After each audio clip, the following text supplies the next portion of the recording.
The opinions expressed in the following are those of its participants and do not necessarily reflect those of the producers and the Six Talk Podcast Network. Also, the following contains mature material and mild language, which may not be suitable for all audiences. Discretion is advised. So I had these grandiose plans for the 50th recording of the pandemic series, and it's not happening that way. Wanted to tape episode 50 of version 2 of like this run of, or this era of the podcast. But it's Labor Day. It's Labor Day weekend, and we really didn't have time to put anything together, so we just decided to make the 50th recording of the pandemic series just a simple chat. Another space heater chat. The big issue with trying to record a regular episode tonight was, well, yeah, it is the Labor Day long weekend. We are taping this on Saturday evening, September 4th, 2021. But James is not available. He's being kept busy again. We mentioned it last week when he was around for a space heater. Kevin, well, he's at least here, but he's also having dinner at the same time while preparing for a couple days at the cottage. I wouldn't be so shocked if James is doing that too. First ever cottage too. For you, okay. Yeah, because normally I'm not a cottage person, but I decided to give this one a shot. Do you want to drop the address so we can come meet you? Want to drive 3 hours to Halliburton? Sure. Cool. Well, like, is it friends, family? What? It's friends. Okay, cool. Enjoy. Much to my sister's chagrin, she went on a cottage trip with like a cousin and I think one or two of their friends, and I turned it down. So I wanted some peace and quiet with one of the kids gone. That's why. Well, there you go. And it was also because I just didn't really want to go to a cottage. Because honestly, the thought of going 3 hours somewhere to relax is normally not appealing to me. It's sure. You'll after 3 hour drive, you'll want to relax. And I have to drive because of my work circumstances, so I'm not looking forward to that. Drive because of your work circumstances? Because of the checkout time of the trip. Oh, okay. Yeah, I don't want to purposely take time off because of that. Okay, I get it. I think I get it. Yeah. Timeshare? Is this like a timeshare? Rent? What? We're renting. What does timeshare even mean? I never understood what that meant. I'll be honest. It means you own a piece. You own something for a set amount of time. You're sharing the time of a location or something. I'm pretty sure it has to do with sharing of time. How does that make any difference from renting? No, because see, renting is where you rent something, but time sharing is when you share that time. Share that time with what? With who? Other timesharers. With other fellow owners or something to that effect. I've never. So if I was time sharing with someone, then the owner of the residence would actually be there. Or you can schedule that, I guess. I mean, it's kind of like Airbnb, but like that is permanent. What Airbnb is. Well, that's what Airbnb originally was meant to be. I think time sharing might have been like a generation before us. We are that last generation. No, I mean I'm of an older vintage myself. Mike aside, but yeah, it's like the faxes, you know, like that's another generation. Okay. Anyway, I'm looking forward to it, sort of. Sort of. We'll see. It's just because I don't like getting there. I don't like spending 3 hours there, 3 hours back, like commuting, doing nothing. That's why I didn't go to the movies with like Mo and James that one time because Oh I yeah, didn't. well, yeah, well, the adventure to London, yeah, Yeah, Wait, because the thought of last year or how yeah, long are you last. staying for? we're staying for I think a few days, like 3 or 4. I don't remember the exact. Have you I don't tried remember the not exact amount of driving? days. Sorry. Have you tried not driving? Maybe someone else drives. No, it's because I'm leaving the night before to Oh, check the out night is before why I elected to because he drive. has to work. Because Okay. otherwise, I would hate to drive. I would just rather pitch gas Yeah. money or even like an offer to drive part of the way, but I would refuse to drive. Like, not refuse, but I would otherwise not like to drive the entire time Mm-hmm. Okay. and put the mileage on my vehicle too. Well. All right. So here, all right. Well, enough of the talk on the. Well, just enjoy the trip, okay? Just make sure you pack and get some sleep before you take on the drive. Yeah, I think it'll turn out okay, or at least I All hope right. it'll turn out okay. All right. So there's that. Okay, as you can hear, Mo's around. Hey And guys. Jeff. So, Can you hear me? Yes, we can hear you. oh, Jeff. hey. We were about to say. I was about to say Jeff will join us a bit later on. Well, Did you just start? We just really started. So yeah, welcome aboard. That was impeccable timing. Yeah, good timing. Unbelievable. Before we Unbelievable. really start to get to the No, meat really, of it was things. just my fault. Yeah, because well, you get back to eating your dinner. Okay, so as I said, we want to do something this evening just for both of our listeners' enjoyment. Hey, I'm pretty sure we're up to 4 now. Maybe just something to put out there. And yeah, this is jokingly, yes, this is the 50th. I think the 50th recording of the pandemic series, but it's not episode 50 of version 2. But that's okay. That's okay. But I do want all hands on deck for when we actually do episode 50, and then we'll talk a few more headlines, anime-wise. Not that we won't bring up something anime current events-wise here, but I know we all wanted to gather this evening, and it's fairly tangential. We're going to admit it right away. But all 4 of us earlier today watched Shang Chi and the Legend of the Ten Rings. And I think we all have a lot of thoughts about having watched it. Now, for context, Mo invited myself and Kevin. We went to see it here in the West End of Toronto on Queensway, if you know where that is. Yo, I'm sorry. I'm going to interject real quick because this is like kind of grinding my gears about this. Queensway, or all theaters in general, fix your washrooms. Please, for the love of God, fix your washrooms. I tried to wash my hands in there, and they have that stupid push button thing where the water spits for like 5 seconds, and they're like, no, giant sign, wash for 20 seconds. They're like, what the hell, man? Queensway, do better. I just stick with the hand sanitizer, thank you. And keep it short. And they still want you to buy concessions after all that. Okay. Well, Jeff, where do you see it? it? Gotta make their peace. Yeah, they gotta make something. Okay, Jeff, where'd you see it? I saw it at Eglinton Town Center, which isn't a mall. It's just the theater at Eglinton and Pharmacy.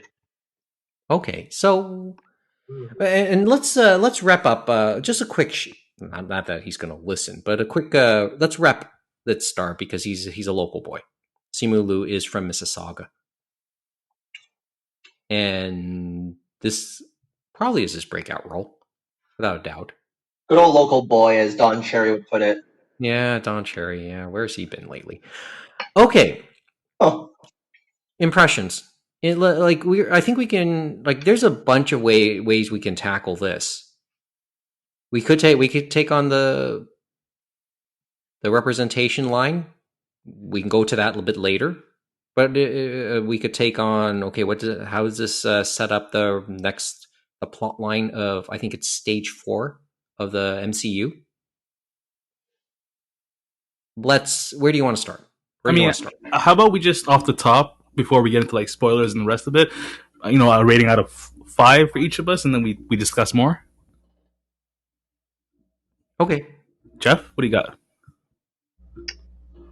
I don't know. Like it's for me, it's really tricky because I liked I liked pretty much everything about the movie except the pacing. And pacing is an important part of the movie, but it's such sort of an ethereal or ephemeral part of the movie. So, like, I think I'd give it 4 out of 5, but that one loss is kind of a big loss to me. Like that 1 star removed out of 5 is a big one. Hmm. I'm with you on the 4 out of 5. Uh, I'm kind of leaning towards 4.5. Like it's a really good movie. Like I personally really enjoyed it. Kevin, what about you, man? If I was to rate it just purely based on enjoyment, I would give it a solid 4. If I was to look at it more critically, I'd say 3.5. Three, For what 3.5. reason? Like, just quickly, what reason? We can delve into it after. Oh, well, we can talk about it after. Okay, just somewhere between 3.5 to 4. And I'd be in the more the 4 range, but it would be strictly, it would be almost solely on on was I entertained? I mean, remember, with me, it's really hard. I can't really get into real specifics. It's more of a case of I can only tell you if it's watchable. I can tell you, like, remember how I say I only bring up something if I'm able to go through an entire series, which meant if I can get through it, it meant that I can at least recommend it. And boy, did we get through it straight to the Yeah. double end credits. Well, yeah, we sat through the whole. Well, that's an MCU thing. Anyway. That's an MCU ploy, and that's out of sheer enjoyment. Yeah, it was a tour de force. I see Jeff's point on the pacing. I think because there was points it kind of like felt like it had a rush feel to it, but then maybe this is just a feeling I have with movies, how the plot line just moves forward. So sometimes it feels like it's rushed, but maybe, as I said, it's just maybe that's just me now with the way I watch movies. I'm not. I will not try to claim how good I am about looking at things critically, because sometimes I don't always know what it means. I just love to talk about it. But things did stick out to me about it. But it's it's less on plot points and more about the bigger picture. And I think that's what I know that'll probably dominate a lot of this discussion. So, okay, what angle do you want to go with?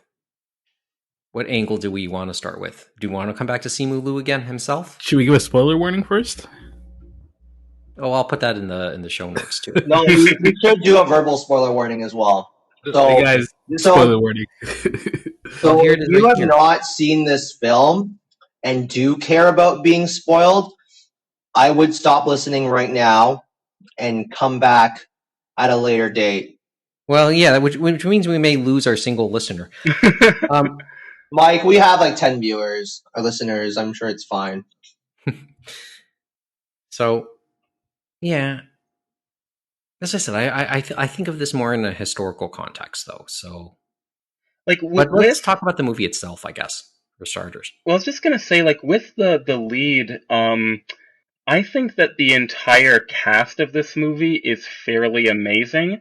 Maybe with the exception of Razor Fist, who's kind of he's fine. Oh man, you didn't like Razor Fist? I mean, he was fine, but he's not really he was outclassed in acting by like every other character in the movie, though. Like he doesn't have a whole lot of range of expressions.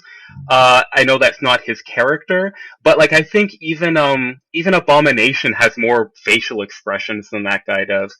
And he's a CGI fish monster. But I thought that every other, like especially main cast member, was amazing. Like I thought there was a lot of great line delivery, just a lot of great chemistry between the principal cast overall. I thought that all was working really well. Okay, Jeff, you gotta answer this question, man. Is Shang Chi and Katie, or is Sean and Katie a thing or not a thing? That was fascinating because they seem to make a point of it of them sort of not being a thing. And I am very curious sort of why that was, because regardless of their, thing status, I did like that we have a movie where, a male and female character start with a relationship. Like they didn't have to develop it. It was already a rapport. Mhm. And I thought that was such a great change of pace of, oh, they're gonna flirt. They're gonna get to know each other. No, they are close, regardless of if it's friendship or something more. I really loved that they were close from the get-go. Okay, so I didn't have that context at first because I missed the first 20 to 25 minutes of the movie. Traffic on the 401 is a biatch. John today. Tory, man, what are you gonna do about that? I blame John Tory for that. John can't do anything about that, man. Not during his lifetime, not during his next lifetime either. You know what? I'm gonna go back. I'm gonna blame David Miller for that. No, who you're supposed to blame. You're supposed to blame. Is it Mel Lastman? He didn't help with the Shepherd Stubway, but Oh man, it's it's a multitude of people. It's who was the PC leader during the mid '90s for Ontario? Mike Harris. Mike Harris. Yeah, fuck him. Fuck that asshole. yo, He's the reason why we don't have the Eglinton subway line now. Because if it started in the '90s, they didn't fill in that fucking tunnel. It would have actually been built by now. It would have taken that 20 years. And no, and it still doesn't go to the fucking airport. Like it would have. I remember, it was supposed to go to the airport, and then the dead Ford stopped that too. Fuck him too. I remember being in the 5th grade, and Nelson Mandela came to visit, and we're all in the Sky Dome, and Bob Ray was our premier, and an entire Sky Dome full of 5th graders booed our premier because he was just so terrible. Was this during the one of the Blue Jay celebrations when they won the World Series? I think it was like the 90s. It was This was just for Nelson Mandela's coming to town. I was there too. Okay. It was a big deal. I still remember the song, Free Nelson Mandela. Everyone was chanting that over and over again. I had no idea why people were booing. I had no concept of politics in grade 5. Same here. All I know is that everyone's booing, so I gotta be booing too. I'm sure it was a bunch of teachers started one class booing, and then everyone just followed on. I think it's okay. A little bit of history. I mean, I think by that point, Bob Ray, who was, and just to context for our listeners outside of Ontario, he was the premier of this province in the early 90s. He was the NDP premier of this province in the early 90s. So even further left of center party. Well, everyone, I guess we all know who the NDP is. And just a quick context. Yeah, he had a falling out with teachers unions towards the end of his time as premier. And in the subsequent election, a progressive conservative government, that's where Mike Harris eventually came in. And if I'm not mistaken, Mike Harris is also the reason why we have deregulated tuition in Ontario. And he's also, I believe his government was involved in the sale of the 407. So yeah, fuck you and your entire family.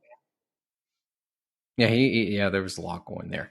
And the NIMBY people that live on Spadina that block the highway expansion, yeah, it's your fault too. Oh well, that was more Bill Davis, and he passed away about a month ago, I believe. May rot in hell, I guess. Well, I wasn't gonna go that far. But that was a conservative government as well. And if you want to get more topical, Kevin, we will also say Mike Harris. The privatization of long-term care facilities. Oh, really? Yes, that happened on his watch as well. Why are all our premiers terrible? So that's worth noting. Like as far as like the turn for LTCs to become more for profits, that happened at that point as well. Oh, I wasn't aware of this at all. Wow. And and if I remember correctly, Harris sits on the board of Chartwell now, which is one of the major companies behind said long-term care facilities. Anyway, wow. Okay. How about that Shang Chi and Katie? Let's get back to Shang Chi and Katie. No, it's an odd dynamic, and the thing is, and now we're going to talk about some of the context. Simu Liu has always wondered about being a romantic lead. He openly wonders about these type of things, and Awkwafina herself has always been known to be a sidekick type character in the movies she's been in. I mean, she's in Crazy Rich Asians, and well, we haven't given the thought of Awkwafina being in a romantic, relationship. At least any of the characters she's played. So, you finished, Mike. Well, go ahead.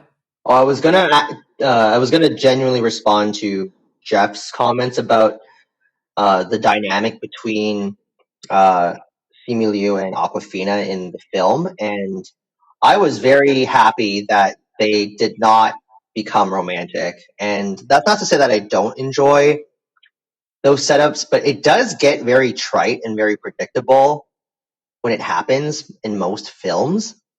Because I agree, like why does it always have to be that the main two leads get together?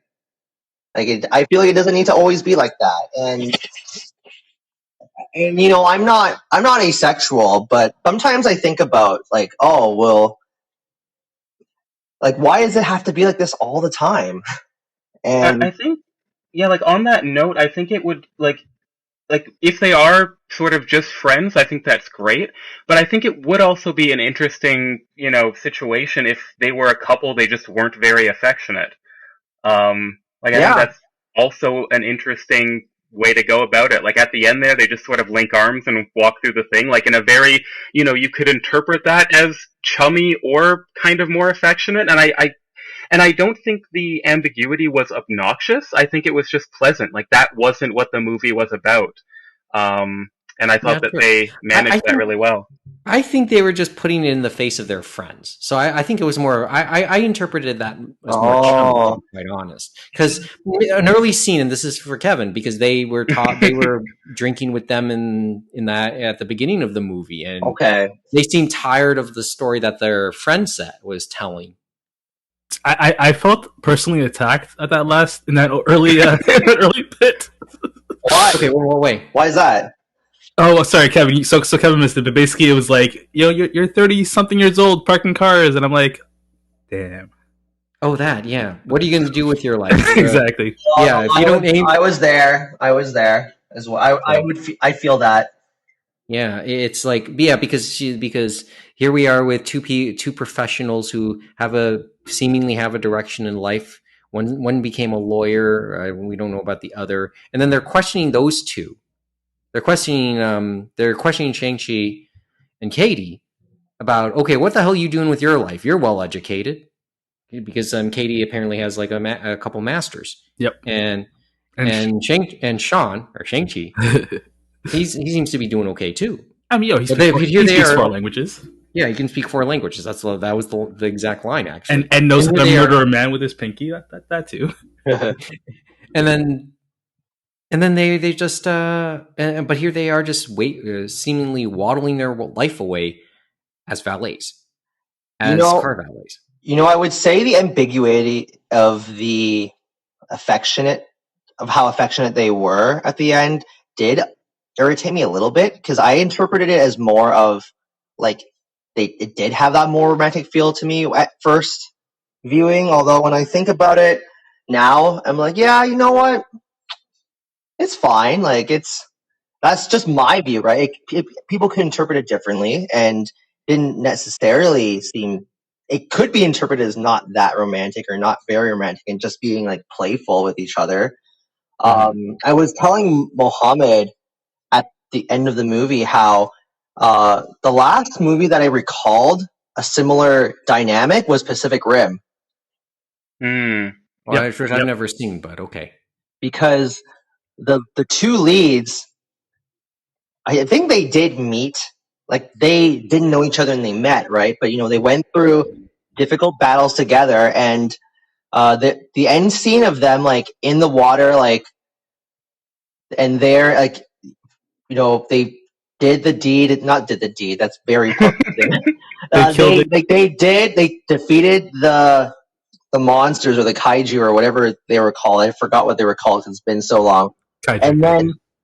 And then, oh, it was, okay. And then they just see each other and they hug each other, but then to me, I didn't interpret that as like, oh man, like, I love you. It was more like, holy crap, thank God we made it out of this alive and that we're still here on this earth. Plus, they were like adoptive siblings, so that's something. Mm-hmm. It's just I was like, hey, they didn't get together, and that's okay. Well, yeah, it's just I don't come away thinking, yeah, I'm kind of indifferent as to what their status is. Because I mean, it wasn't the point of the movie anyway. No, and for me personally, just that they dropped a lot of hints throughout the movie, like with the grandmother and the cage fighting Macau and stuff. Obviously, everyone wants that to be exactly, and I appreciate that they didn't get together at the end. I appreciate that they were just platonic friends. But then at the same time, you got to think of it from Sean's point of view. He's 15 years old, who's lived in a compound his entire life, never been to America, gets to America, and the first person he sees is just Katie, and that's. Yeah, that context, that part of the context. Okay, where do you want? Okay, now that we've talked about the ambiguity of Shang-Chi or Sean and Katie, where do you want to go next? Tony Lau? Tony Leung, as Mandarin? I mean, how do you guys feel about his performance? I personally liked it. What took so long for him to dad, right? Yep, he's the dad. Yeah. The Mandarin. Mandarin or Zhu Wenwu. Wenwu. Dude, that dinner scene, amazing. Just amazing. Oh yeah, when they all had dinner at the American Girl, what's your name? Oh yeah. That was an amazingly tense but well done scene. I agree. I liked how that played out. Yeah, that was amazingly tense. Great expression on Katie, like with the kind of uncertainty about like telling him her Chinese name. There's just great subtlety and sort of she looked nervous before she said what it was. Like you could tell that this wasn't something that she shared too often. And then his speech afterwards about the power of names, and then making the reference to the Iron Man Mandarin. I thought that was really well done. Mm-hmm. To be honest, the thing I really liked about the movie was that the minimal amount of MCU references. You could cut like 20 minutes of the whole movie, and you would never know it's an MCU movie. Like it's good. I really enjoyed that. 20 minutes. I thought there was virtually, other than the guy from Doctor Strange being in the cage match, like I would have thought like only the last like 5 minutes, otherwise you wouldn't have known it was an MCU movie. I'm being generous. Well, okay, but to be fair, like we have the Wong versus Abomination, which was MCU / Marvel reference, porn almost. Like, look, it's Hulk villain and Doctor Strange sidekick. They're fighting, and then there is like a throwaway line about half the world could disappear in a second. But I do feel that because of what's his name, Terry, the false Mandarin from Iron Man 2. Trevor Slattery. Trevor, that's it. I think because Trevor is such a big part of the movie and his entire backstory is being the false Mandarin, I think that's a pretty big connection to the MCU. That was actually, yeah, and I never saw Iron Man 2. but I read about that and how they kind of connected that. To be I thought fair, that was really, really creative. To be fair, you could replace Ben Kingsley with Morris, and that's it. I liked their dynamic. That Man, was like I Morris feel is great. Morris Morris in a very small way stole the show. At least Morris was a scene stealer. Mm-hmm. Okay, since you just brought it up, I wouldn't have known this is an MCU movie. This is stage 4. So let's talk about this, and I want to talk a little bit about this in terms of the broader picture in terms of MCU itself. Like was what? This was the reset moment in many ways, right? Yeah, because this is the first sort of set in the current day Phase 4 movie. Because we had Black Widow, but that was mostly a prequel. So, this movie is kind of, it will be setting the stage for what's to come. And I think they've said, at least pre-pandemic, they said that there will not be an Avengers movie in Phase 4. I wonder if a desperation to get people back in the movie theaters will change this, and they will change one of their last slotted movies to become an Avengers, or something theoretically big enough to get people into seats. But I think after this, is it Eternals and then Spider-Man? I believe so. Yep, Eternals of Those are the Spider-Man. next Yeah. couple movies within that. So, I mean, honestly, the movie felt like Ant-Man or Doctor Strange in a sense, where it's like a solo movie that is eventually going to be part of the Avengers. There's a tie-in in there, but as a standalone movie, it's pretty good. yeah, and I think, well, Wong kind of hinted to Shang-Chi at the end there. Okay, this is going to happen to you. Like, right? Like, be ready. Be ready for what happens next. So I think like it very much sets the stage for what happens next within stage 4. But what happens next is Eternals, which I feel is going to be very unconnected. I mean, it doesn't have to be. Well, maybe this is part of the MO for the various movies within for a lot of the key movies. They can be meant to be watched fairly standalone, but and Kevin, we had this discussion earlier at Wendy's too, right? Because afterwards we went for a Frosty, and you hinted to me, and okay, this would have been a bullet tonight if we were doing a regular episode. One Piece could now be seeing the light at the end of the tunnel in terms of its story. But as they're doing the rest of the story, the author, and his name escapes me at the moment. Oda for One Piece. Okay, yeah, he's dropping hints about past events earlier on in the manga series. Now, it doesn't necessarily, they're not necessarily plot points, but they end up being sort of Easter eggs to the readers, especially longtime readers, and in a roundabout way, that's sort of how I can sort of see how Phase 4 of the MCU will develop. There'll be hints about events that have happened in the past or could later happen, but it's not meant to be a plot twist in the movie within the movie itself. So this is sort of how I'm beginning to sort of see how I think the MCU, as it is now, will develop. Starting with Spider-Man, they are going to at least put some focus on the multiverse. Because the next Doctor Strange movie is called The Multiverse of Madness. So it wouldn't surprise me if what they were talking about at the end with Bruce Banner and Miss Captain Marvel. Captain Marvel was saying, "Oh well, it's not from space," and they're saying, "Oh, it's not from here." So it wouldn't surprise me if they're doing something about multiverse. I mean, um, Shang Chi's mother was already from a different dimension, so I think there's a little bit of leading up into that.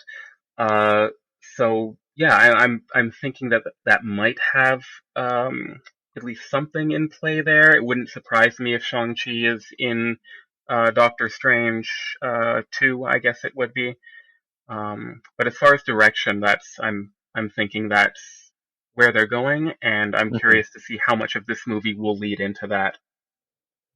So who will be the the centerpiece character within this Phase 4? I mean, it was clear Iron Man, Captain America were the key figures in previous phases, and with them really not in the picture anymore, is it Doctor Strange? I mean, Spider-Man, I guess, but we'll see how that goes. I mean, Thor has a new movie, Black Panther has a new movie. And It's Black Panther I'll be interested to see that in light of Chadwick Boseman's passing and how they handle that. Not much has been hinted to concerning that, as far as I could tell. I mean, other than they're making a movie. Aside from the fact of its existence, and yeah, they'll deal with that. They'll deal with Boseman's death. I hope they don't do. I hope they don't do anything stupid like CGI him or something, or like I think holograms or something. I don't it'll think be the they'll do sister. that. I think this is sister.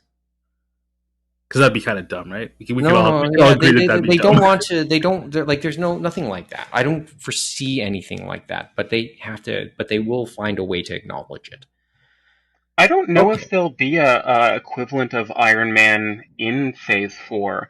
I think maybe by Phase 5 we might have something, but I think Phase 4 is going to be like there will be a lot of connecting threads, but I don't think we'll necessarily Come to have one like a set, leading or man or like leading woman. a central figure within it. Yeah, like I can't see an individual. Like I think that all the movies are set up to be really strong. And I think, as Mo said, I think if it's anyone, it's going to be Spider-Man, but that's just marketability. He's, Or you if know, Sony throws a fit, you know. yeah. Well, the Well, Sony that's thing makes it entirely like let's. complicated. Yeah, that's easily what makes it complicated. Like I put my money on Doctor Strange in that sense, but you brought up a point, and I think putting a central figure in this phase may actually undo what everything we just talked about. The whole, the whole standalone feel of the individual movies to come. Exactly. I just want good movies, guys. I mean, just no more Black Widow nonsense. Just make good movies, guys. What happened with Black Widow? Eh. Well, I I can't say think. I totally know. No, I actually don't know. That's why. Oh no, I was no! trying to make a joke. It's okay. It's not bad or anything. It's just eh. Yeah, are we talking about the plot, or are we talking about the I don't know. Jeff, or you watched Black Widow, right? Yeah. So I mean, is a response good enough, or should I think deep into No, it? I think that's actually kind of a fine response. Like it was a good movie. It felt like it, bad timing, I Oh, guess, is 100%, the 100%. main Now thing. you're alluding to the thing that happened with what's her face, Jennifer Scarlett Lawrence, Johansson? or I don't remember, Scarlett Johansson. I think it was Scarlett Johansson. Well, a little bit, like not even bad timing as far as the pandemic. I just mean as far as the entire, how it fits cinematic into Marvel the universe. Yeah. If that movie had come out like before Phase 3 or during Phase 3, before Endgame or something, like I don't know. It's just I wish it had come out at a better time, and it didn't. It's whatever. Okay. So Mo, and I think everyone to some degree wants these sort of independent or separated movies, but after Eternals, we're getting two that are going to be nut filled with in Spider-Man's case references to the old Sony continuity movies, and in Doctor Strange's case potentially references to at least um, the Fox movies, or at least the Fox characters, as well as probably multiverse stuff. So we're gonna get insular, reference factories for at least. We'll get a little break with Eternals, but then at least for two movies, it'll be wacky reference Is this parties. Is the Spider-Man movie actually a Disney movie, or because I thought Sony still had the rights for it? Are they sharing? Oh. They're Sony. sharing, right? It's Sony. Yeah. Yeah, okay, I figured. Because Sony It's will all never Sony's. fucking let that go at this point. No, you're right. But they have integrated it. So, the Vulture in this continuity is connected to Iron Man. Spider-Man in this continuity is connected to Iron Man. Mm-hmm. There's a lot of connections, at least to Iron Man, in the in the Spider-Man movies. Gotcha. Okay. And Doctor Strange features prominently in the Spider-Man, the upcoming one, Far From Home. Kevin missed the trailer for that too. Oh, wait, and so did Mo. He went to he stepped away. He was out of the theater when much of that trailer. Try to was wash on. my hands, guys. I'm sorry. Yeah, well, yeah, it took more than 20 seconds. I did. Okay. All right, so let's talk a little bit more about some of the actual actors in it. And I'll start with a yes/no. And then maybe a bit of a history lesson. Yes or no? Is Shang Chi going to be Asian's Black Panther moment? He would have. Or do you think that already happened with Crazy Rich Asians? Oh, that's true. That was a good movie. I don't know. I mean, I feel like if the pandemic hadn't happened and this was released when it was intentionally supposed to be released, which was Lunar New Year of this year, and it would have made $1 billion and been released in China, and everyone and their mom would have seen it. I mean, then yes. But now, I don't know, man. It sucks, and I feel bad because it's like I think it's gonna beat box office expectations, but like 80 million is like it's Still, and it'll be a record for Labor Day. True, but still, I mean, like this movie could have easily made $1 billion. Like I could have seen this being like a Black Panther $1 billion movie, but pandemic and stuff. I do feel like it more or less happened with Crazy Rich Asians, but at the same time, now that Mohammed provided that context, yeah, it's kind of a shame that it came out now rather than earlier, given the circumstances. But the circumstances being as they are, what can you do? Jeff? Ignoring sort of the financial success, I do feel that there are some interesting parallels with Black Panther. Because you have, Shang-Chi as, Chinese born, grew up in America, but still, has that, and, really raised by traditional China, like not contemporary, like his father's 1,000 years old and his mother's from mystical dimension. But still having that Chinese origin, and then you have Katie, who is very much East Asian American.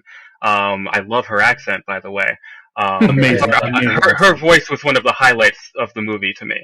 But and her pants. Let's not forget her pants.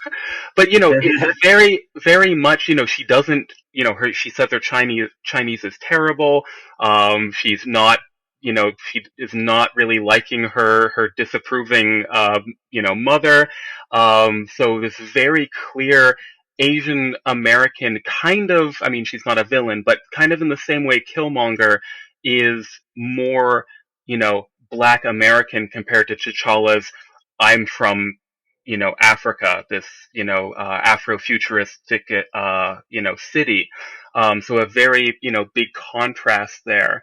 And I think you have a lot of these, a lot of these characters from of Chinese descent that are all very different, like, from Wong, to, Shang-Chi's, sister, to I forget what Michelle Yeoh's character's name was. His aunt. The aunt. He plays his aunt, right? Yeah, so like we have a lot of different characters represented, kind of very interestingly, with the exception of contemporary mainland China, which a lot of thoughts regarding that actually.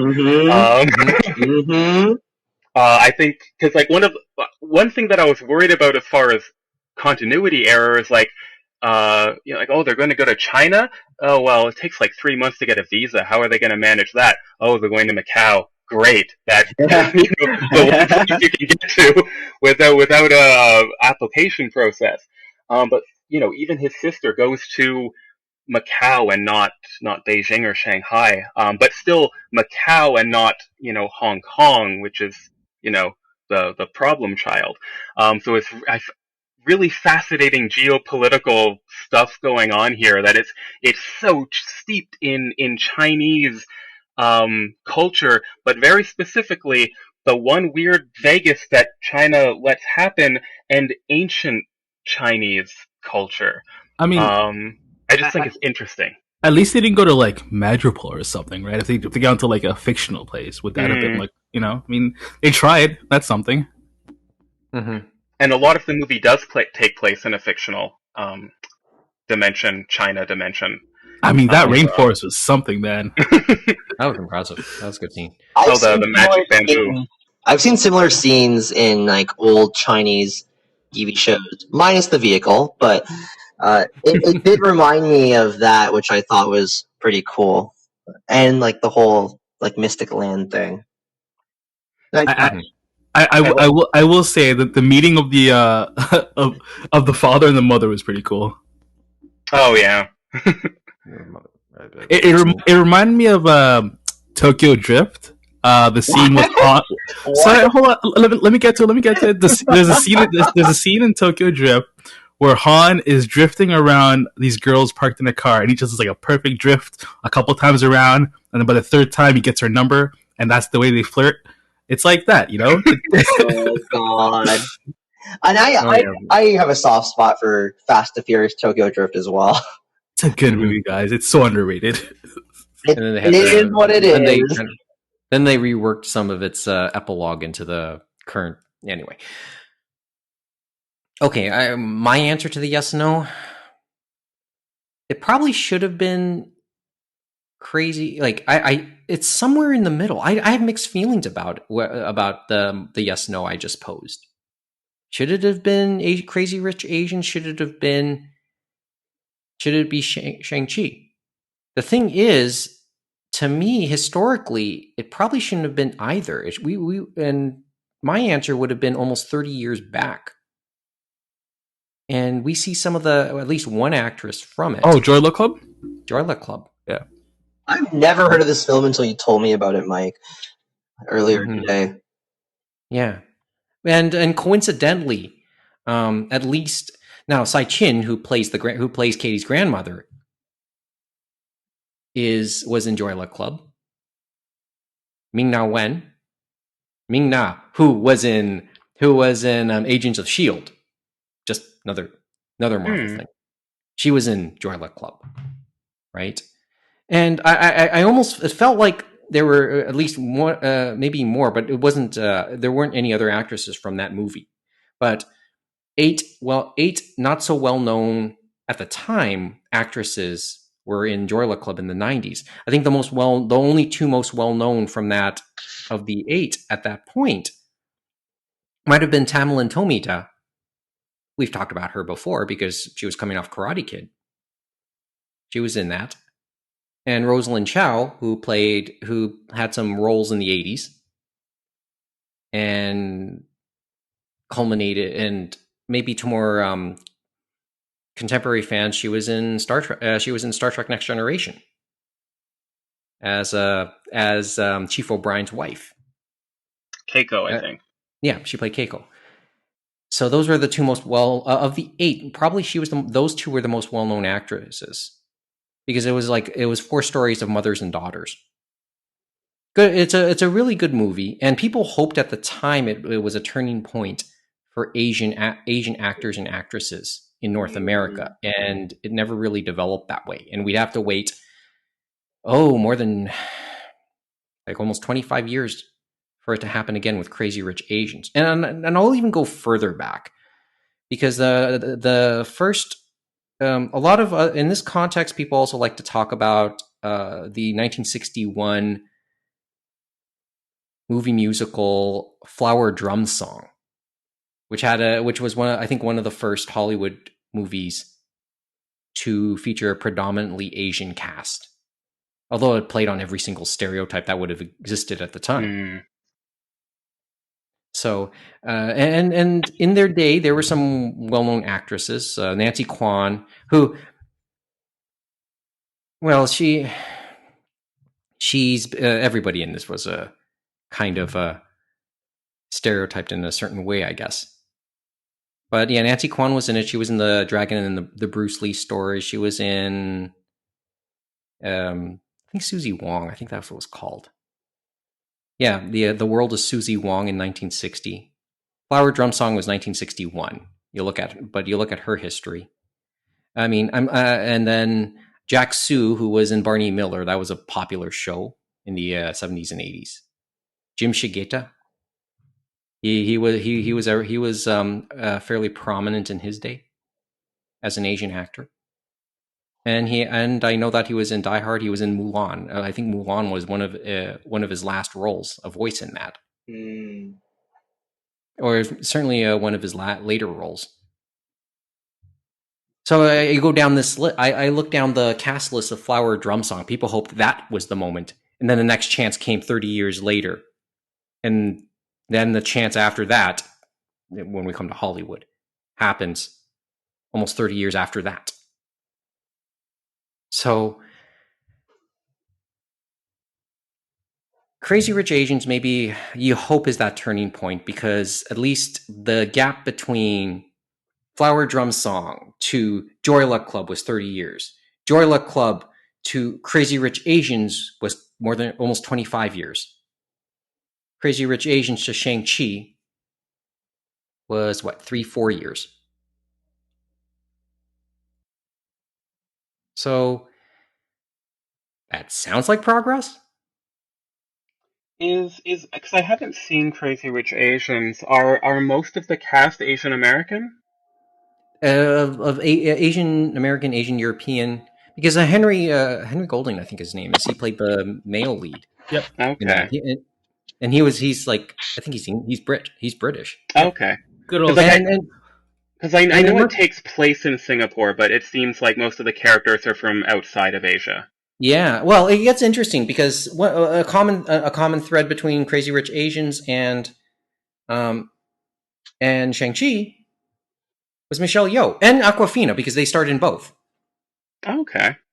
They were both in that. So this movie served as kind of a reunion for both. And this might be an interesting turning, and these two movies might be an interesting turning point for Michelle Yeoh herself, because in the 80s, when she first came on the scene, and she's not from Hong Kong. I think she's from Malaysia. That sounds right. And there's a lot of stories about certain prejudice directed towards her as she made her rise in the Hong Kong world. Dude, that opening sequence in Crazy Rich Asians where she goes to that hotel in London. Oh yeah. And then buys the hotel because they wouldn't. That was a hilarious scene. Oh man, great scene. Anyway, but for her, she made her name as an action star initially, and her first initial exposure to the West was within both a dub of Police Story 3, which was renamed Super Cop, because she co-starred with Jackie Chan in that, and she's co-starred with Jet Li too, by the way, in a Hong Kong movie. And then she was a Bond girl, and in both movies she showed off her martial arts prowess. But in roughly the last decade, she's shown a lot more of her acting chops. And really, we don't see too much of those action roles. Oh yeah, and let's not forget, she was in Crouching Tiger, Hidden Dragon, also in the early aughts. Oh, dude, she was Miss Malaysia. That's pretty cool. Mm-hmm. And that's her background. And I mostly know her from Star Trek. Yeah, and now we also know her from Star Trek. But from up until about less than 10 years ago, she was more known as a action star, a martial arts actress. Do you think she's gonna be in the sequel, right? Almost certainly. I couldn't see why she wouldn't be. But Michelle Yeoh, I have to save something for, and talk quite a lot about her to see how she's evolved as an actress herself. And yeah, we brought up Crouching Tiger, Hidden Dragon. That's not really a Hollywood film. that was a foreign film, really. And but it got a lot of Hollywood press at the time. But Michelle Yeoh, like she's been very much at the forefront of major movies that has caught the attention in Hollywood. Damn, she's gonna be in Avatar 2 and 3. But yeah, are those there's my still word for happening? Like, I just feel like they've been in production for so long that I just keep on forgetting that they exist. They're waiting out the pandemic like the rest of us. Yeah. Yeah, more than likely. So there's my thought on Michelle Yeoh herself. And okay, do you want to say something or? She was kicking ass. Loved her. Yeah. Oh, by the way, I see the chat. Go ahead, Kevin. What a good auntie, man. Like in Cantonese, we would just say like "yi," and was like, "Yes, we have a yi in this series. Nice." She was great. She ended up bringing back the the mother's image back to the kids in many ways, right? Yeah. Like she like they were so searching for that, and they knew they would never get it back, but she came in. And while not a substitute, she certainly brought back the memories for them. Mm-hmm. Not enough fight scenes with her, man. Should have been more fight scenes with her. And that would have been interesting because, well, first of all, I don't know her like how capable she is at her age now, but her past certainly suggests she could. I would take anything, man. I just wanted one more scene. Aside from helping train Shang Chi, right? Yeah, I meant like an actual like a real fight scene during the actual fight. Yeah. Mm-hmm. Okay, Mo, I saw you put the words, if you aim at nothing, you hit nothing. I will say that entire training montage with Katie learning to shoot and stuff, I mean... She matured. Yeah. Like that was how she matured. And remember when we talked a bit about, well, she was, her and Shang-Chi were aimless in life. She started to find her focus and probably a little bit more of her calling in that way. Even though we don't know specifically what it is, she feels like she has more purpose. Or she's beginning to find a purpose. I guess for me, because I didn't see the beginning of the film, and so I didn't have that context, it did feel shoehorned in. Although, at the same time, now that I know that was the initial setup, I was like, okay, that makes sense that they put that in. Mm-hmm. And it was lampshaded at the end, like she kind of jokes about how she only trained for 2 days, but was still able to do this amazing thing. Like, I liked that little bit of self-awareness. They didn't, like, draw it out, like it wasn't, like, being too mean-spirited about it. They still let her have her development and that impact. But they did say, okay, yeah, it was a pretty short amount of time. But oh man, even though it was a short amount of time, I still did this awesome thing. I'm like, okay, yeah, that's cool. I agree. I did notice that too. I was like, in my head when that scene happened at the end. Yeah. Okay. All right. Before we go, and the other person I want to talk about in this whole whole context, were we done with the "you aim at nothing, you hit nothing" line, Mo? Yeah. That's a great line too. It was a good line. Very good line. Very good line. I want to save a word for Tony Leung as well, who played played the father. Played the shit out of that role, man. Played it good.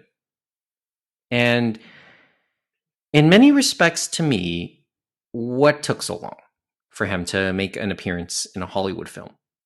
Because he, at his peak in the 80s and 90s, he, especially in the 90s, he would have been on the same level as someone like Chow Yun-fat. I see. Like he in his day, he was big, right?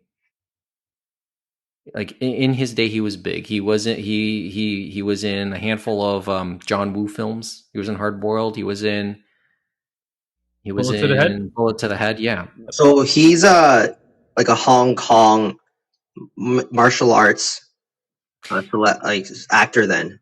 The martial arts part really doesn't stick out to me as much. I see. But he was certainly in action stuff. Guys. Think of it as like a James Bond type character, very smooth, very suave.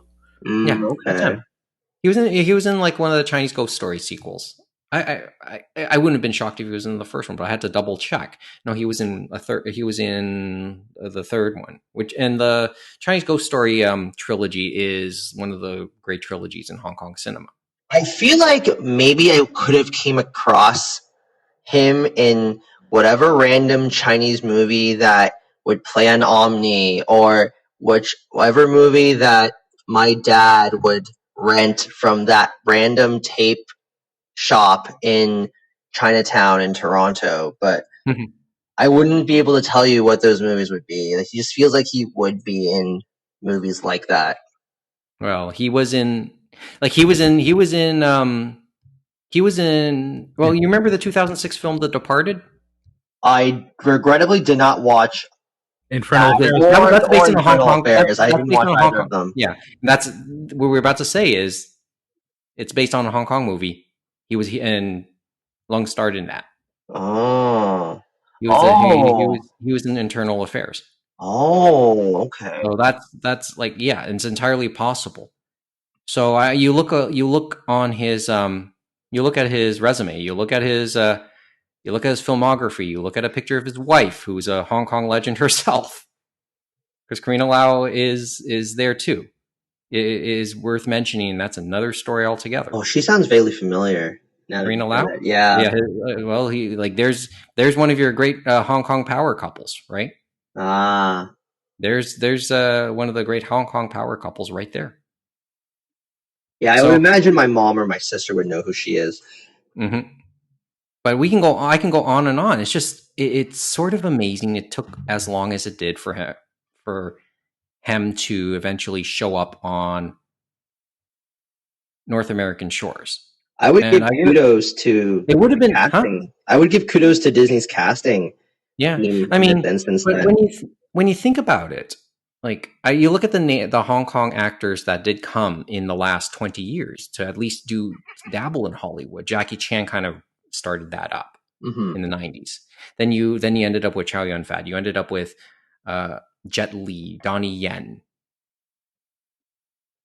Yeah, I would have put Tony Leung in that group too. And a part of me wonders whether Disney had some consultant on hand to give them ideas on who to cast, because of course they would need to try and get the mainland Chinese money for this film.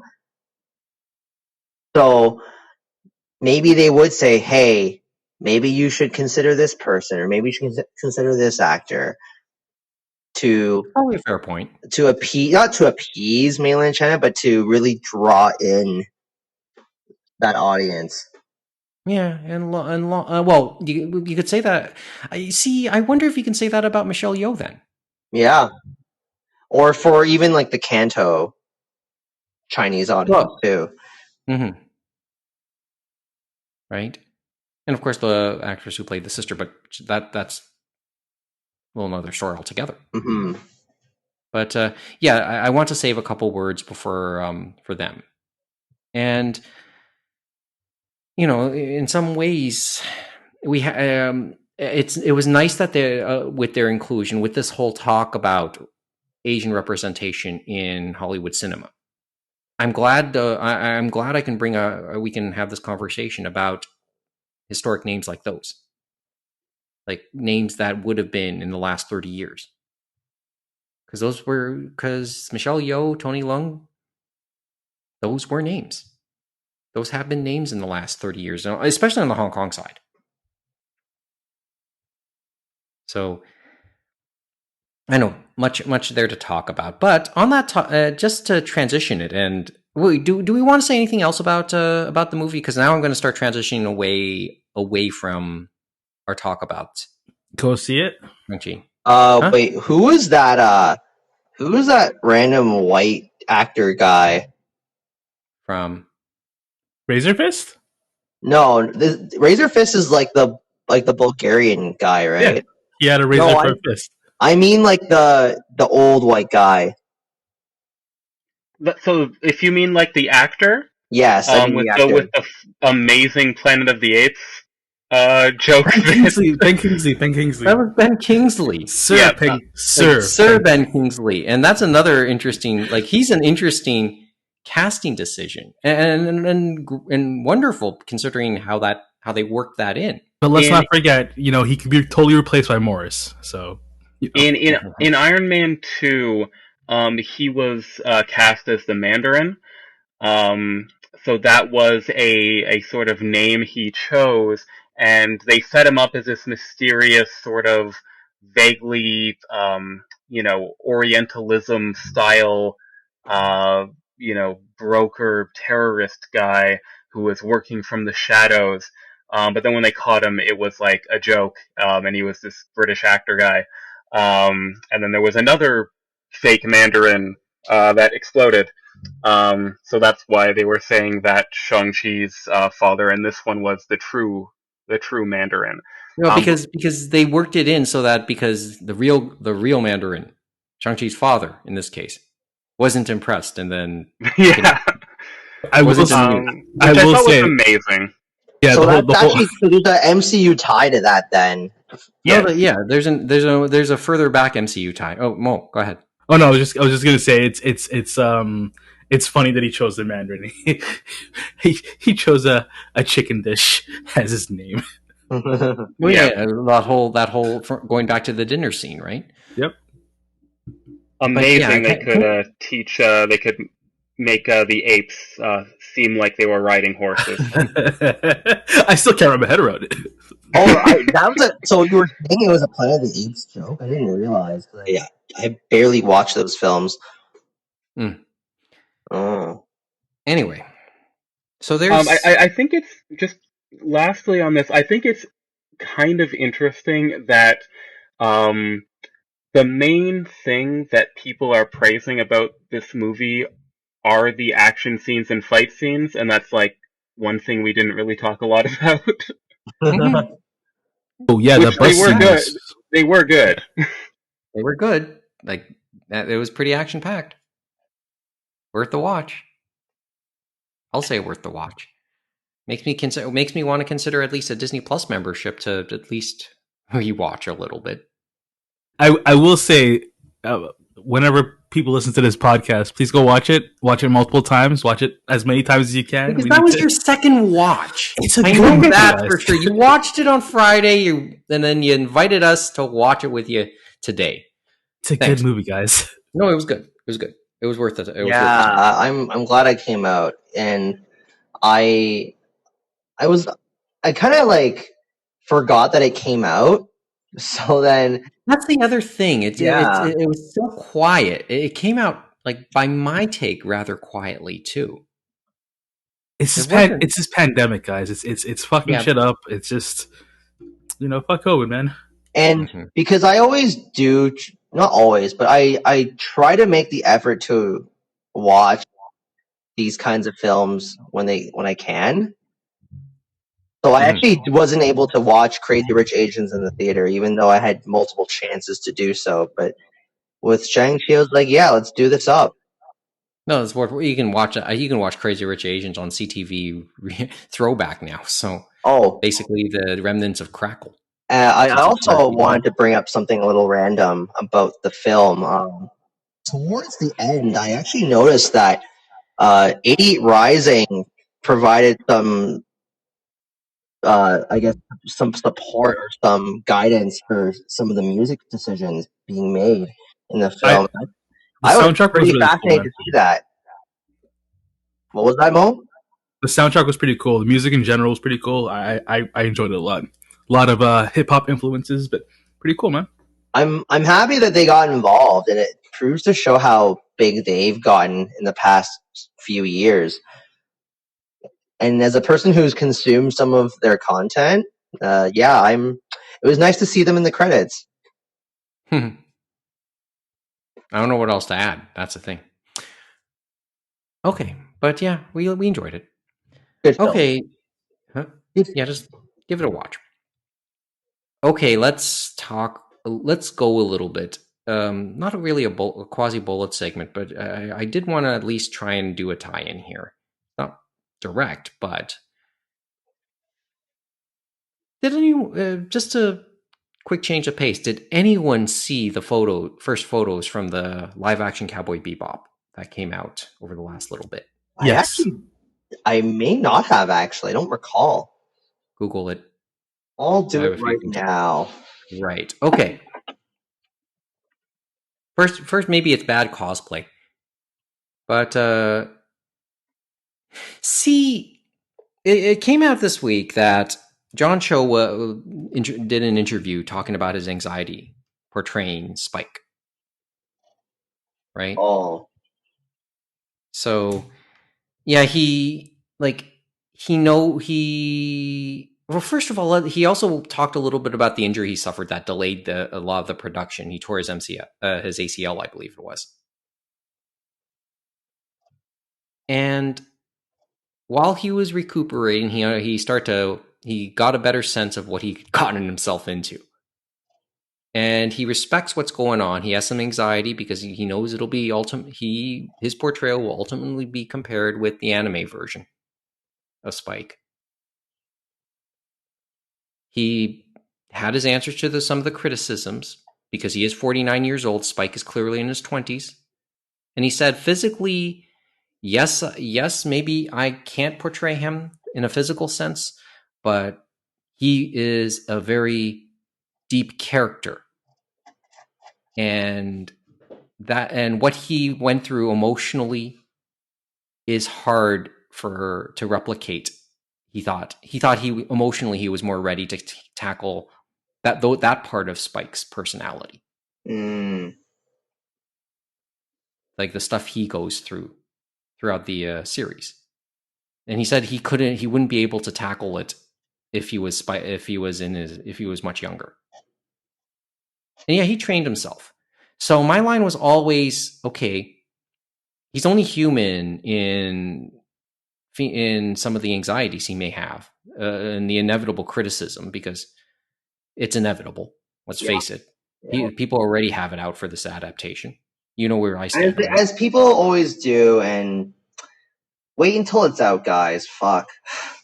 And my line is always, well, dude just tore his MCL for you. ACL, thank you.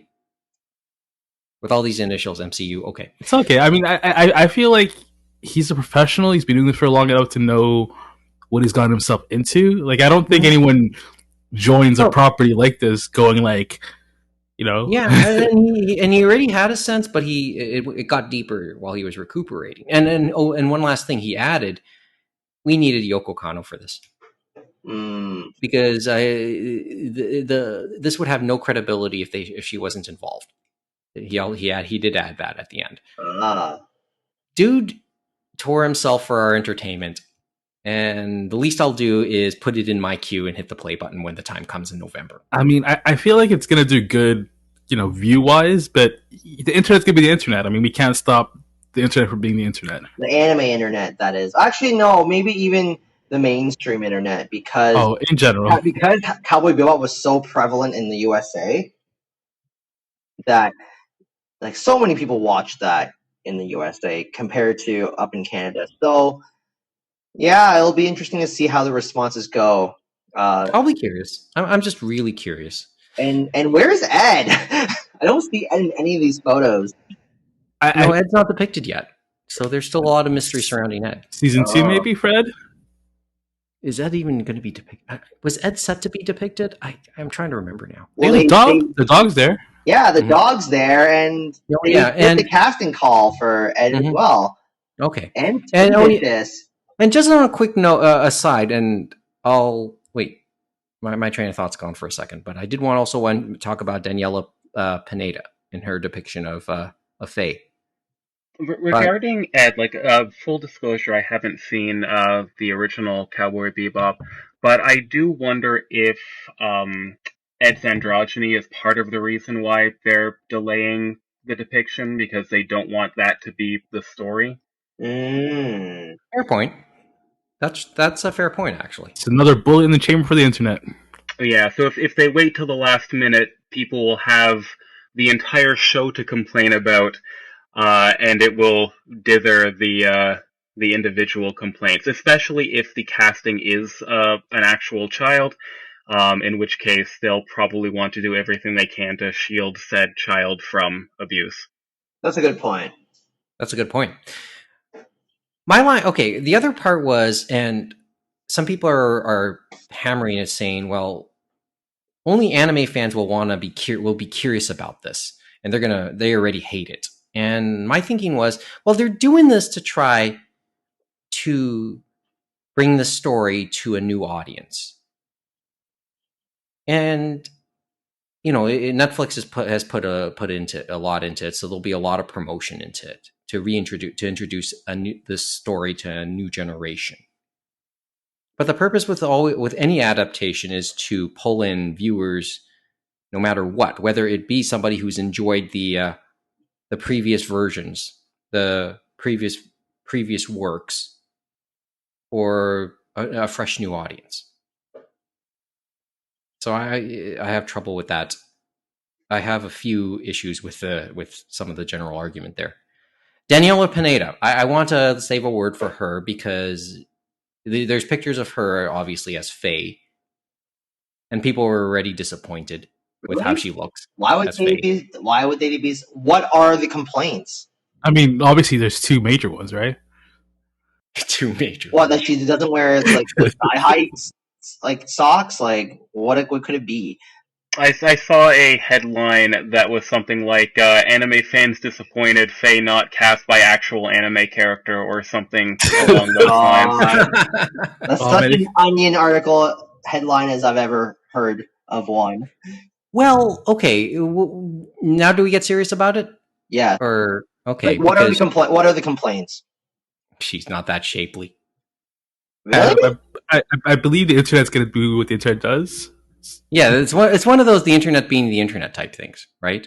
She's not that shapely, really? That's the Like complaint? she doesn't have Faye's body.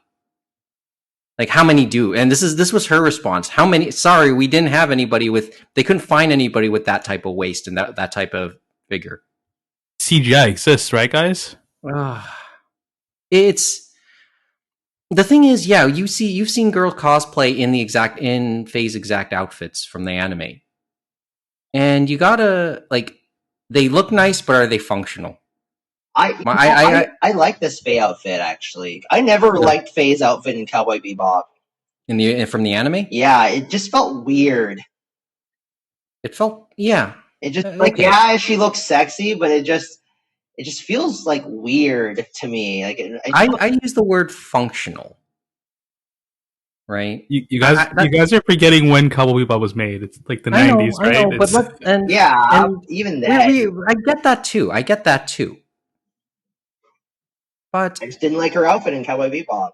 I like this live action outfit. I liked how it's in the spirit of Faye, and it still has like the same color schematics, like the yellow shirt and like the jacket's a little darker, but that's cool.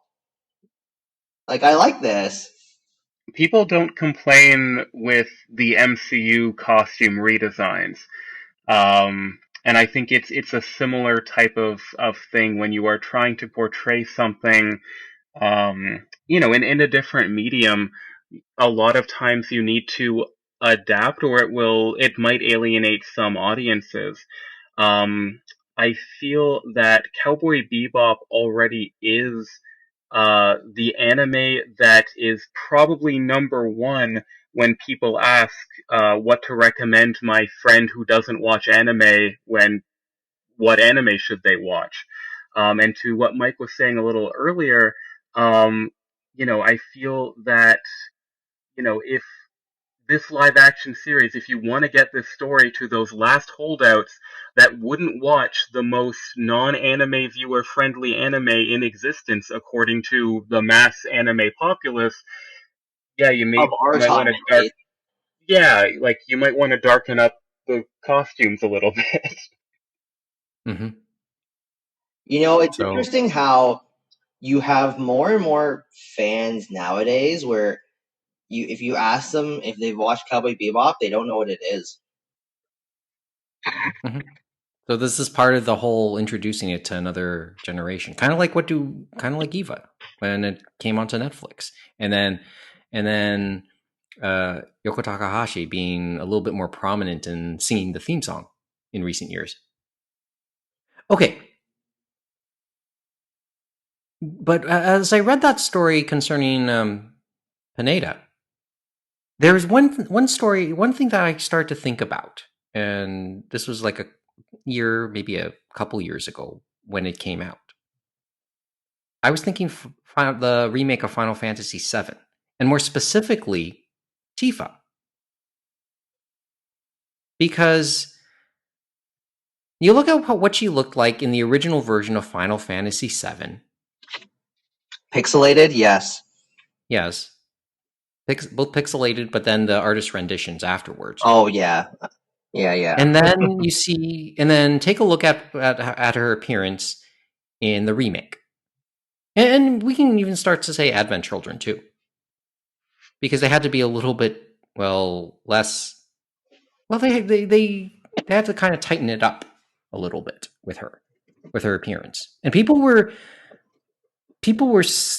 at the time really upset with the renderings of her for remake. Remember I said, let's be functional? And she ended up in an outfit that was more functional, I would say. But people were really upset about that. And that's what I look at. And that's the parallel I draw when I read that story about Daniela Pineda and her depiction of Faye. I think of how I compared it with Tifa in a roundabout way. And full disclosure, I have not really played Final Fantasy VII the remake yet. I actually didn't know they updated Tifa's outfit, so now I'm looking at the comparisons now, and yeah, it's fine. I think you can still say thigh highs are nice to have. The what? Sorry, thigh highs are nice to have. Mm-hmm. The spirit's still there. Spirit is still there, like you said earlier when you looked at Faye's outfit. She even has the fade garters going on too. Mm-hmm. That's interesting. Mm-hmm.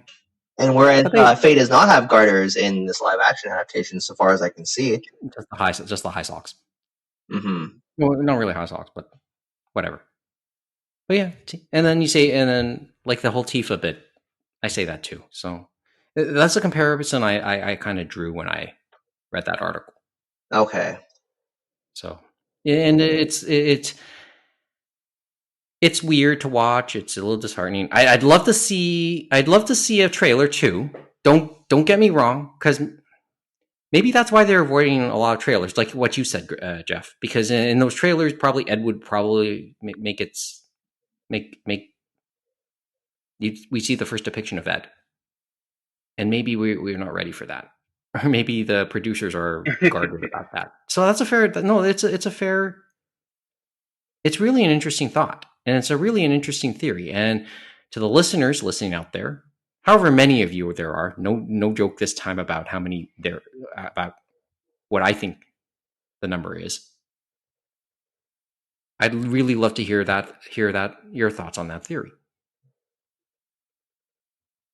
Anyway, I thought we'd start to wind down the chat with at least acknowledging something anime wise with another Asian American actor who, like this is one of those you can't always have it both. Like you have trouble having it both ways.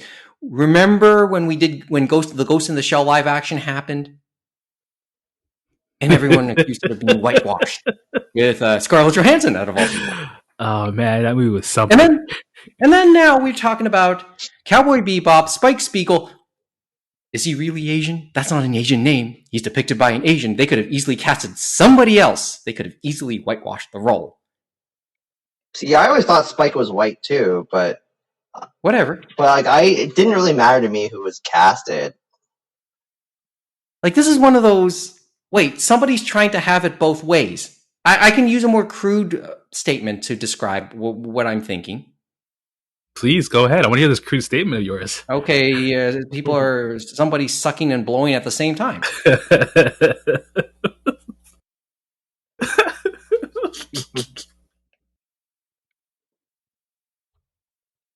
Was it a good statement? Yes, it was. Yes, it was. Okay. Because then I say that, and then somebody smacks me on the back of the head. Either somebody in my family or a coworker. Okay. Well, we definitely have not heard the last of this style of conversation or this discussion. I did see what was it, the first draft of the One Piece screenplay for Listen. Well, let's episode go 1. there. Let's go there for a second. Yeah, okay. Let's go there for a couple seconds. We talked. We hinted at the One Piece seeing possibly seeing nearing its end. The author has already hinted he's had a vision about how it'll end. Okay, what do we want to say about the live action One Piece? Just quickly. So we're getting this. I'm waiting for the internet to be the internet. Like right now, there's a script. There's no one's been cast. Once we get people who are cast, then once we get images and stuff, the internet's gonna be the internet, and I want to see that fiery shit show happen. There was a recent mini controversy where there was an interview with Oda saying, how do you envision the One Piece characters' races or nationalities?" And he was like, "Oh, Luffy Brazil, Sanji France, Zoro Japanese, Usopp Africa." What? And people were like, "Okay, you're given your one character with those kind of lips, the statement of Africa, despite giving countries for all of your other characters. Oh. You're not. You might have wanted to rethink that, Mr. Oda." But like on that note, I think it's fascinating when we get. I mean, I don't want to dismiss that. I think bad take, creator of One Piece. Um, but on that note, I think it's fascinating when we get to series that do come from a fictionalized setting. When it comes to casting, like there was a little tiny bit of drama with the live action Avatar, which I think is mostly unfortunate lighting and promotional snafu on Netflix's part. But when we have something like One Piece, where none of these or very few of these characters are explicitly, parallels to our Earth, what sort of complaints or um, you know the discussions on whitewashing become a little bit murkier. Like even compared to something like Dragon Ball Z, where yeah, Goku's an alien, but the entire culture of Dragon Ball is very steeped in Japanese and Asian culture. So yeah, I would say whitewashing exists there. But something like One Piece, like a Full Metal Alchemist, like an Attack on Titan, where things are either more ambiguous or explicitly European, I think sometimes you get people still complaining about whitewashing just because it's from an anime. Yeah. Like I don't think casting Luffy as white would be necessarily whitewashing. Not as much as Goku and, much less than Spike, who is, I think, supposed to be ethnically Asian. Mm-hmm. It adaptation complaints have always been, well, not to say that it doesn't happen in other mediums and other franchises, but complaining about adaptations always felt like a very anime complaint. Like anime fandom loves to complain about live action adaptations. Yeah. Manga fandom, I'm sure, will like to complain about anime adaptations. Yeah, and I'm pretty sure they sure do.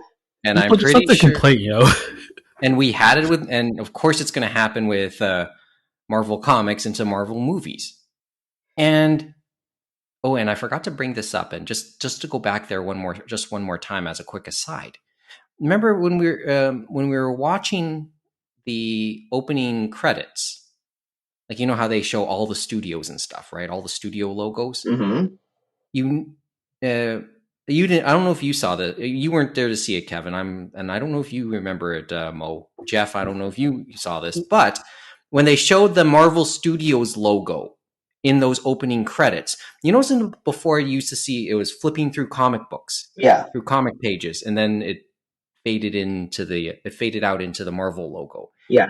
They updated it so that it shows all the basically the actors who've played the various characters. There's no more comic book sketches. Oh, I've seen that before. They've been doing that. They've been doing that for a while. Yeah. That caught my attention, though. There's enough movies now, right? Like, I think Endgame, Avengers Endgame had that, I believe. Okay. It's been a while. That grabbed my attention because it was the first time I saw that. Oh. And you know, it's like there's been this long talk about how now that where the MCU is at this point, how much should it acknowledge the comic book past? Because there's parts of it that's kind of unsavory. Because, you know, that's just the way comic books are, right? Mm-hmm. So I just found it interesting because I saw that image. I saw that that credit, and I just thought to myself, that was I thought about that, reading about that. Anyway, okay. Sorry, now I broke train of thought from way back on the I think it was a good point that, like, just, you know, it's interesting, the saturation of live action adaptations on the Marvel front. With One Piece, I'm more curious to see how they cast them age-wise than I am their particular ethnicity. Because I think we had that with Spike. Yeah, exactly. Because I think most of the One Piece cast is supposed to be this really awkward, like, you are like 19 to 21, which isn't cast a lot. I've found, at least recently. Like, I think that you either have that age playing teenagers, or you have people in their upper 30s, and up.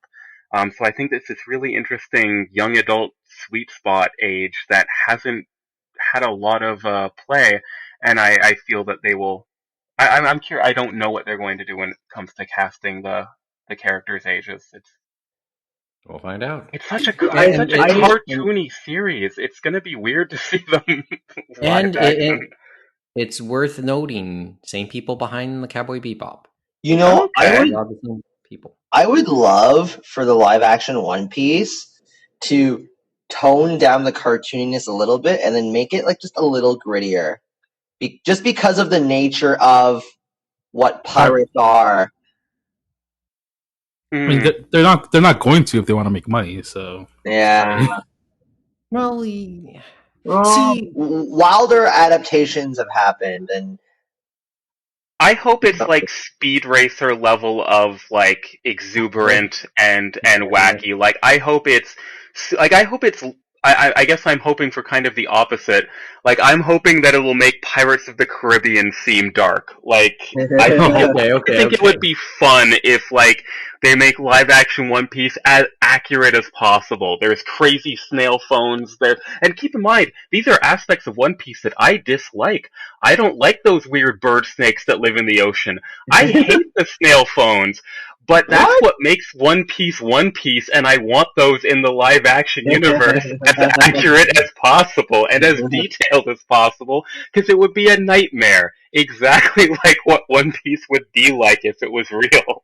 Oh, man. My thinking was, okay, how gritty do you want to make it? And I think about the live-action Rurouni Kenshin that way, but then again, we have a historical context there, so that's not really a good argument to make. Oh, like because the Kenshin movies, at least from from the look of it, I've never watched any of them, but the look of the Kenshin live action movies do make it seem a little grittier. Mm-hmm. And as I said, we have a historical context. It is historical fiction in many ways. Or I don't know why I always think of the live action Attack on Titan and how like they made the first movie more of a horror film, but I wouldn't mind some deviation in how One Piece is portrayed, just to spice things up. But then again, I'm the type of person, I think Jeff alluded to this like a couple recordings ago, but how like I'm okay. Like for me, I'm okay with adaptations being different and not sticking to the original source material because that's what the original source material's for. Yep. I am in that same boat. No pun intended there. So like I wouldn't be opposed to a darker One Piece. I think that would be fascinating, kind of like how I thought American Death Note was fascinating. Didn't I don't think it turned out great, but I still think it was a fun experiment. Yeah. Well, So yeah. and Mo, do you want to say something? I was And just, then I was just gonna say. I mean, according to the internet, adaptations instantly negate the original, right? I mean, if the adaptation is not the case, where if something is adapted, the original no longer exists. You have to burn it legally. Exactly. Well, once Cowboy Bebop comes out, everyone has to go to the your bonfire and burn your original DVDs. My line. Well, remember, you know where I've stood, and I'll repeat it one more time. And to use all the travel metaphors one more time, I'm waiting for the NASCAR crash. Okay, hour 35. Before we go this evening, as I said, this isn't a regular episode. We just sort of did a quasi bullets, so I guess we should just at least finish it up in a similar fashion. And this is not the real reason, but I'm so glad we can do a taping tonight because I do want to go a little bit down the anime community calendar just a bit, since it's been a little while, and there are a few things that did catch our attention, my attention. First of all, and you're okay with it if I talk about this just before we go tonight? You're all okay with this? Of course. Okay. Yeah. The Japan Foundation New York, their ongoing series about global pop culture with an academic lean continued. And it continued back a couple days ago on August 31st, when they did their presentation about Godzilla and how it was a pioneer of global pop culture and obviously of Japanese pop culture in a global sense. So they did a little thing about that. They did a little panel discussion. Bill Sutzi, who we've talked about before about pop culture in the pandemic, he was in that. A couple of other scholars, they'll talk at length about it. This is the latest in the Japan Foundation New York's series, as mentioned before, and they said that the next installment of that series will be at the end of October. They haven't decided the subject matter yet. We're going to put a link to the YouTube video in the show notes, so check that out. Now let's get a little closer to home. The Japan Canada Festival, they held an online version of it this year. Of course, we're in pandemic times. We want to give a quick shout out to that. We will put the video of the entire presentation in the links. I think it's on the Japan Festival Canada website as well. I think it was a 3-hour little bit. So worth the check out. We should give a quick shout out to our friend Kaidaj from Anime North. Andrew Kaidaj, who was the host of the online versions of Anime North the last couple years, he is on the organizing committee of the Japan Canada Festival. So give it a watch just to show your love back for him. Although I don't know how much of it he was actually involved in this production. But this is it. This is one of his babies. And then finally, going back to a Japan Foundation, but the one close to here. The Japan Foundation Toronto is presenting this coming weekend between September 10th to September 12th a virtual screening of The Night is Short, Walk On Girl. And just as a quick aside, if you can't wait to watch it, it is available on Hoopla. If you have a library card, you can watch the dubbed version of that, which I did earlier this week. It sounds like that the version that the Japan Foundation Toronto will be showing is the Japanese version with English subtitles. It is an RSVP. It is free, however, but you do have to register. And we'll put the link to that in the show notes as well. And I do want to give a quick mention to having watched The Night is Short, Walk On Girl. and having watched it, I like. First of all, it's a thumbs up from me. I will, however, say, and the thumbs up comes with these words. Remember, I talked a little bit about Tokyo Marble Chocolate back during the Japan, the JFF Plus, and how disappointed I was Yeah, having watched it. I do remember This that. feels the same way, but this was the feeling I was hoping to have. Right Yeah, after watching. I heard the film's very good. I've been meaning to watch it for quite a while. Still don't know if So I'll if have you're an willing, opportunity to. yeah, and I might rewatch it again for the Japanese version, the Japanese language track. And once again, I keep an open mind when it comes to dubs.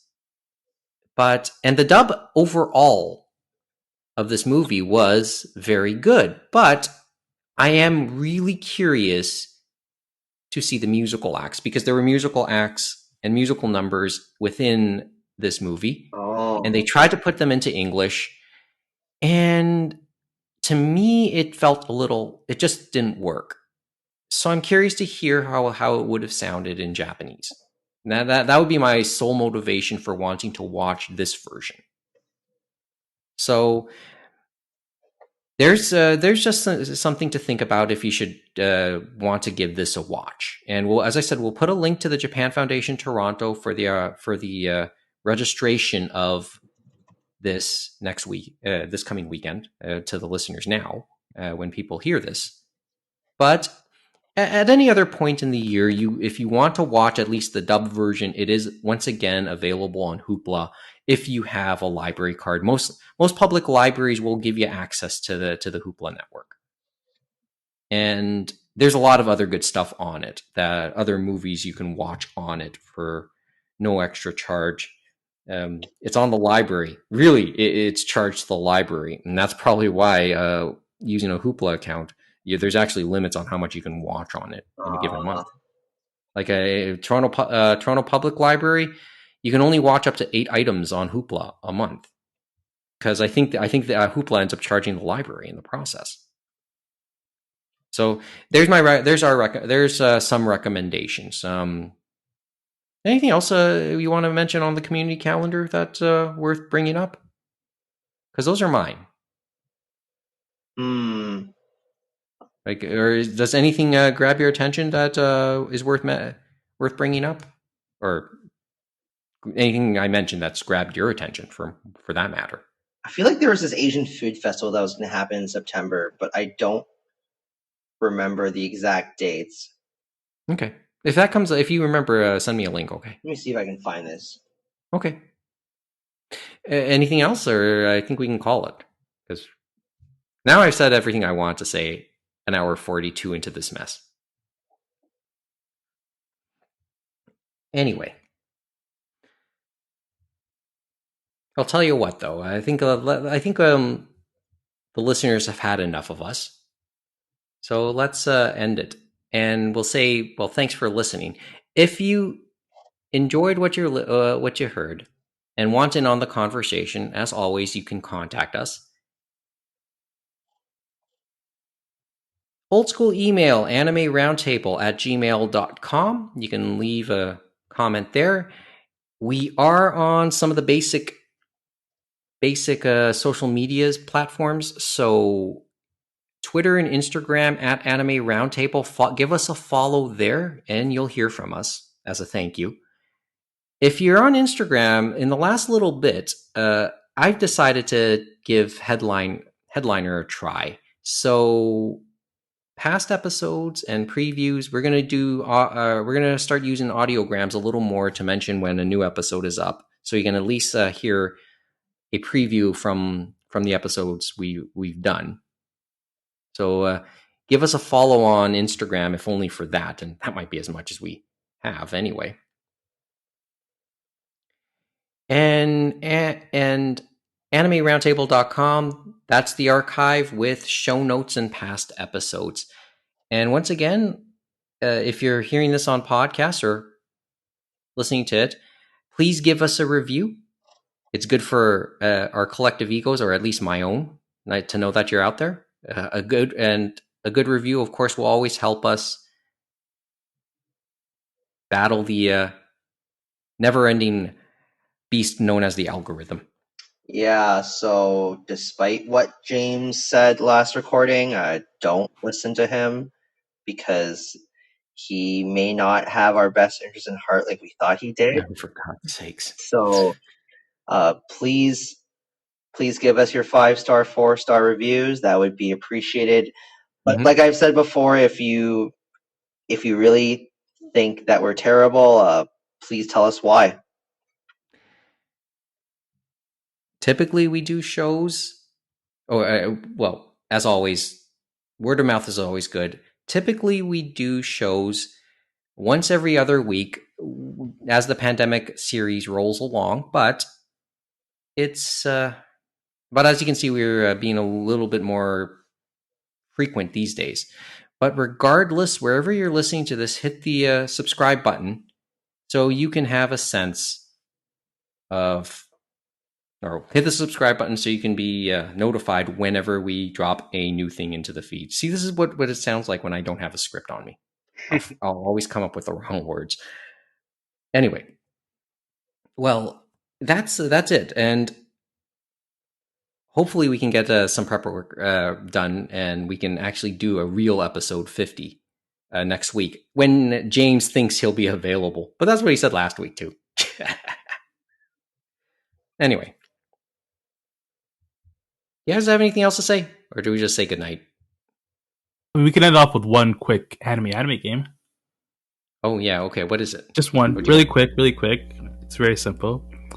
Boy Ninja befriends a giant rabbit-like creature who is a spirit. Oh boy.